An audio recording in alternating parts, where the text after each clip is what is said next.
ఆంధ్రప్రదేశ్లో ప్రశాంతమైనటువంటి రాజకీయాలకు పెట్టింది పేరు తణుకు. తెలుగులో తొలికవి ఆదికవి నన్నయ్య పుట్టిన ప్రాంతం ఇది. తణుకులో ఉన్న క్షీర రామలింగేశ్వర స్వామి ఆలయం ప్రసిద్ధి పొందింది. తణుకు టెక్స్టైల్ ఇండస్ట్రీకి పెట్టింది పేరు. ఉమ్మడి ఉభయ గోదావరి జిల్లాల్లో తణుకు కీలకమైనటువంటి ప్రాంతం. చాలా స్పిన్నింగ్ మిల్స్ కూడా ఇక్కడే ఉన్నాయి. ఇక్కడ రాజకీయం ఎప్పుడు ఆసక్తికరంగా ఉంటుంది. ఇప్పుడు కూడా మరోసారి తీర్పు ఇచ్చేందుకు తణుకు ఓటర్ సిద్ధమయ్యారు.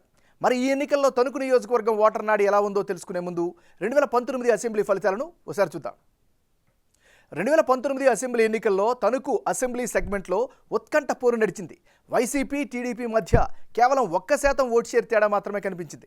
గత ఎన్నికల్లో వైసీపీ నుంచి పోటీ చేసిన కారుమూరి నాగేశ్వరరావుకు 40% ఓట్లు వచ్చాయి. అలాగే తెలుగుదేశం పార్టీ నుంచి పోటీ చేసిన అరిమిల్లి రాధాకృష్ణ 39% ఓట్లు రాబట్టగలిగారు. ఇక జనసేన నుంచి పోటీ చేసిన పసుపులేటి వెంకటరామారావు ఏకంగా 17% ఓట్లు సాధించారు. గత ఎన్నికల్లో టీడీపీ జనసేన వేటికవి పోటీ చేయడంతో ఓట్లు చీలిపోయి ఇక్కడ వైసీపీ అభ్యర్థి గెలుపునకు కారణంగా నిలిచింది. ఇప్పుడు కలిసి పోటీ చేస్తుండడంతో రాజకీయ సమీకరణాలు ఎలా ఉండబోతున్నాయి, వచ్చే ఎన్నికల్లో తణుకు సెగ్మెంట్లో రాజకీయం ఎలా ఉండబోతుందో big TV exclusive detailed election సర్వేలో వెల్లడైనటువంటి అభిప్రాయాలను ఇప్పుడు పరిశీలిద్దాం. వైఎస్ఆర్ కాంగ్రెస్ పార్టీకి చెందినటువంటి నాయకుడు కారుమూరి నాగేశ్వరరావు. మరి ఆయనకు రానున్నటువంటి ఎన్నికల్లో అనుకూలమైనటువంటి అంశాలేంటి పరిశీలిస్తే, సీనియర్ నేతగా మంత్రిగా జనంలో అయితే మంచి ఇమేజ్ ఈయన పట్ల కనిపిస్తోంది. మరి ముఖ్యంగా గ్రౌండ్లో అయితే యాక్టివ్గా ఉంటున్నారు, ప్రజలకు అందుబాటులో ఉంటున్నారు. ఇదొక కలిసి వచ్చే ఫ్యాక్టర్. తణుకు నియోజకవర్గంలో వైసీపీ క్యాడర్ సపోర్ట్ మొత్తం ఈయన పట్ల కనిపిస్తోంది. ముఖ్యంగా పాఠశాలలో అభివృద్ధి చెందడం ఈయనకు ఖచ్చితంగా కలిసి వచ్చేటువంటి అంశాలు. ఇవి కారుమూరి నాగేశ్వరరావుకి సంబంధించినటువంటి అనుకూలమైనటువంటి ఫ్యాక్టర్స్. మరి మైనస్ అంశాలు ఏమిటి పరిశీలిస్తే, ప్రధానంగా గ్రామాలకు వెళ్ళేటటువంటి రోడ్ల పరిస్థితి అయితే అసలేమీ బాగులేవు. ఇది ప్రధానమైన మైనస్గా చెప్పుకోవచ్చు.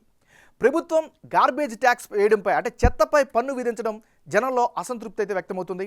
ఇక ప్రాపర్టీ ట్యాక్స్ కావచ్చు, వాటర్ ట్యాక్స్ కావచ్చు, కట్టినా కూడా అదనపు ట్యాక్సులు వసూలు చేస్తున్నారు అనే అంశంపై ప్రజల్లో అయితే ఆగ్రహం వ్యక్తమవుతుంది. మరి ముఖ్యంగా పంచాయతీలకు సరైన నిధులు అందట్లేదు, దీని పట్ల కూడా వ్యతిరేకత కనిపిస్తుంది. మరి ముఖ్యంగా ఇసుక ధరలకు రెక్కలు రావడం కూడా మరో మైనస్గా చెప్పుకోవచ్చు. ఇది దీనికి సంబంధించినటువంటి ప్లస్లు మైనస్లు. తెలుగుదేశం పార్టీకి చెందినటువంటి నాయకుడు అరిమిల్లి రాధాకృష్ణ. మరి రాధాకృష్ణకు రానున్న ఎన్నికల్లో కలిసి వచ్చేటటువంటి అంశాలు ఏమిటి పరిశీలిస్తే, నియోజకవర్గ సమస్యల పరిష్కారంలో చొరవ చూపిస్తారు అనేటటువంటి మంచి అభిప్రాయం అయితే ఈయన పట్ల వినిపిస్తుంది. ఇక గ్రౌండ్లో చాలా యాక్టివ్గా ఉంటున్నారు, ప్రజలతో మమేకమవుతున్నారు. ఇదొక అదనపు బలంగా చెప్పుకోవచ్చు. మరీ ముఖ్యంగా ప్రభుత్వ విధానాలపై కంటిన్యూషన్గా నియోజకవర్గంలో పోరాటం చేస్తూ వస్తున్నారు. తెలుగుదేశం పార్టీ పరంగా చూస్తే గ్యారంటీ స్కీములపై జనంలో ప్రచారాన్ని బాగా బలంగా తీసుకెళ్తున్నారు. ఇవన్నీ కూడా ఆయనకి కలిసి వచ్చే ఫ్యాక్టర్స్. మరీ ముఖ్యంగా తెలుగుదేశం పార్టీకి చెందినటువంటి సీనియర్ జూనియర్ క్యాడర్ అంతా కూడా ఈయనకు సపోర్ట్ చేస్తున్నటువంటి పరిస్థితి కనిపిస్తుంది. మరీ ముఖ్యంగా గత ఎన్నికల్లో ఓడిపోయారు, ఆ సానుభూతి కూడా ఈసారి ఈయనకి కలిసి వచ్చేలా కనిపిస్తుంది. ఇది అరిమిల్లి రాధాకృష్ణకు ఉండేటటువంటి పాజిటివ్ ఫ్యాక్టర్స్. మరి ఈయనకు ఉండేటటువంటి మైనస్ పాయింట్స్ ఏంటి కనుక పరిశీలిస్తే, తెలుగుదేశం పార్టీ జనసేన పొత్తులో వెళ్తుంది కాబట్టి జనసేన ఓట్లు బదిలీ చేయించుకోవడం పెద్ద సవాల్గా అయితే మాత్రం కనిపిస్తోంది. మరోవైపు జనసేన నేతలు కేడర్ను కలుపుకొని పోవడం కూడా మరో సమస్యగా కూడా కనిపిస్తోంది. ఇది ఈయనకి సంబంధించినటువంటి ప్లస్లు మైనస్లు. జనసేన పార్టీకి చెందినటువంటి నాయకుడు విడివాడ రామచంద్రరావు. మరి రామచంద్రరావుకు రానున్నటువంటి ఎన్నికల్లో అనుకూలమైన అంశాలు ఏంటి కనుక పరిశీలిస్తే, తణుకు నియోజకవర్గంలో కీలక నేతగా ఎదిగారు. ఇది ఖచ్చితంగా పాజిటివ్ ఫ్యాక్టర్గా చెప్పుకోవచ్చు. ముఖ్యంగా ప్రస్తుతం పరిస్థితిని గమనిస్తే తణుకు జనసేన ఇన్ఛార్జిగా బాధ్యతలు నిర్వర్తిస్తున్నారు. ఇది పార్టీ పరంగా కలిసి వచ్చేటువంటి అంశం. పబ్లిక్లో అయితే విడివాడకు పాజిటివ్ ఇమేజే సర్వేలో తెలుస్తుంది. మరీ ముఖ్యంగా సామాన్య ప్రజలకు అందుబాటులో ఉంటున్నారు, ప్రజా సమస్యలపై పోరాడుతూ ఉంటున్నారు. ఇది కూడా ఆయనకి కలిసి వచ్చే మరో ఫ్యాక్టర్. మరీ ముఖ్యంగా ఇటీవల అంగన్వాడీలకు సంబంధించినటువంటి ఆందోళనలో పాల్గొన్నారు, వాళ్ళకి అండగా నిలుస్తూ ఉన్నారు. ఇవన్నీ కూడా విడివాడ రామచంద్రరావుకు ఉండేటటువంటి అనుకూలమైనటువంటి ఫ్యాక్టర్స్గా చెప్పుకోవచ్చు. మరి ఈయనకుండే మైనస్ పాయింట్స్ ఏంటి పరిశీలిస్తే, పొత్తులో భాగంగా ఈయనకి టికెట్ వస్తుందా లేదా అనేదే ప్రధానమైనటువంటి అనుమానంగా కనిపిస్తుంది. మరోవైపు కారుమూరి నాగేశ్వరరావును ఢీకొనే సామర్థ్యం ఉందా అనేటటువంటి ఒక ప్రశ్న కూడా తలెత్తుంది. ఇది ఈయనకి సంబంధించినటువంటి ప్లస్లు మైనస్లు.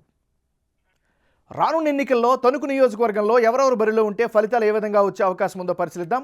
కారుమూరి నాగేశ్వరరావు వర్సెస్ అరిమిల్లి రాధాకృష్ణ. అంటే ఇప్పటికిప్పుడు ఎన్నికలు జరిగితే తణుకు నియోజకవర్గంలో తెలుగుదేశం పార్టీకి గెలుపు అవకాశాలు ఎక్కువగా ఉన్నట్లు బిగ్ టీవీ సర్వేలో తెలుస్తోంది.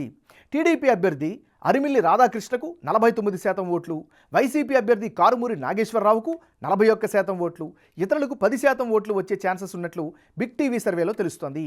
టీడీపీ ఓట్ షేర్కు కారణం క్యాస్ట్ ఈక్వేషన్స్ బలంగా పనిచేయడమే. ఎందుకంటే కమ్మ, కాపు సామాజిక వర్గాలు తెలుగుదేశం పార్టీకి గంపగత్తుగా సపోర్ట్ ఇచ్చే అవకాశాలు కనిపిస్తున్నాయి.